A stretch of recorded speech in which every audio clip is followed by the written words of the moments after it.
জীবনে প্রথম একা বিমান চালাবেন তিনি। অপেক্ষায় ছিলেন বাবা মা আর ছোট বোন। এক্সাইটেড ছিলেন তার প্রিয়তমা নববিবাহিতা স্ত্রী। অথচ প্রবল শোকে সকলকে স্তব্ধ করে দিয়ে গতকালের মর্মান্তিক বিমান দুর্ঘটনার মধ্য দিয়ে দুনিয়া ছেড়ে পরপারে পাড়ি জমালেন squadron leader lieutenant Tauqir Islam সাগর। ষষ্ঠ শ্রেণী পর্যন্ত তৌকিরের শিক্ষা জীবন কাটে রাজশাহীর নিউ গভর্নমেন্ট ল্যাবরেটরি স্কুলে। এরপর তিনি ভর্তি হন পাবনা ক্যাডেট কলেজে। ওই কলেজের 34তম ব্যাচের ছাত্র ছিলেন তিনি। 2016 সালে উচ্চ মাধ্যমিক পাশ করেন। এরপরে যোগ দেন বাংলাদেশ বিমান বাহিনীর সঙ্গে। এদিকে তৌকির ছিলেন জনপ্রিয় রাজনৈতিক আলোচক সাইয়েদ আব্দুল্লাহর বন্ধু। গতকাল দুপুরে একটি ফেসবুক পোস্টের মাধ্যমে গণমাধ্যম কর্মী থেকে শুরু করে সবাইকে গুজব না ছড়াতে বিনীত অনুরোধ জানান আব্দুল্লাহ। প্রিয় বন্ধুর মৃত্যুর খবর ছড়ালে উক্ত পোস্টের মাধ্যমে সাইয়েদ আব্দুল্লাহ জানান, তৌকির ইসলাম তখনও CMH এর চিকিৎসাধীন। ওই মুহূর্ত পর্যন্ত জীবিতই ছিলেন তিনি। তবে বিকেল 4টার দিকে আরেকটি পোস্টের মাধ্যমে তিনি নিজেই জানান, the fight is over, no more hope. দুনিয়া ছেড়ে বিদায় নিয়েছেন তার বন্ধু স্কোয়াড্রন লিডার তৌকির ইসলাম সাগর।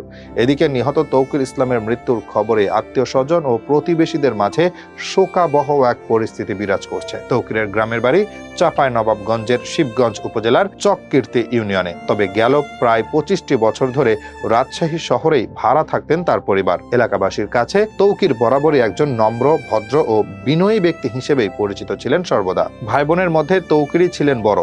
তৌকিরের আকস্মিক মৃত্যুর খবরে মুষড়ে পড়েন বাবা তহুরুল ইসলাম, মা সালেহা খাতুন এবং মেডিকেল কলেজে পড়ুয়া ছোট বোন সৃষ্টি খাতুন। তৌকিরের জীবনে প্রথমবারের মতো একা প্রশিক্ষণ বিমান চালাবেন। এই খবরের সকাল থেকেই আনন্দে ভাসছিলেন তার পরিবারের সব সদস্য। অথচ নিহতির কি পরিহাস!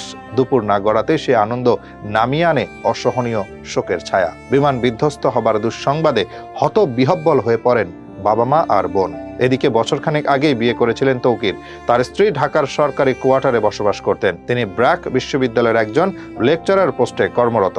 তৌকির ইসলাম এবং তার স্ত্রীর বিয়ে পরবর্তী অমূল্য কিছু ছবি কাল থেকে ঘুরে বেড়াচ্ছে ফেসবুকে। ওই সময় কি তারা জানতেন বছর না ঘুরতেই এমন দুঃসহ অমানিসা নেমে আসবে তাদের জীবনে? এদিকে তৌকিরের মৃত্যু ঘিরে অনেক রকম কন্ট্রোভার্সিয়াল তথ্য ঘুরছে ফেসবুকে। কেউ বলছেন মৃত্যুর আগে ইজেক্ট করেছিলেন তিনি, কেউ বলছেন তা করেননি এই বৈমানিক। তবে ঘটনা যাই ঘটুক না কেন, ছোট ছোট জান্নাতি ফুলগুলোর মতো তৌকিরও এই দুনিয়া ছেড়ে বিদায় নিয়েছেন ইতিমধ্যে, সেটিই নির্মম সত্য।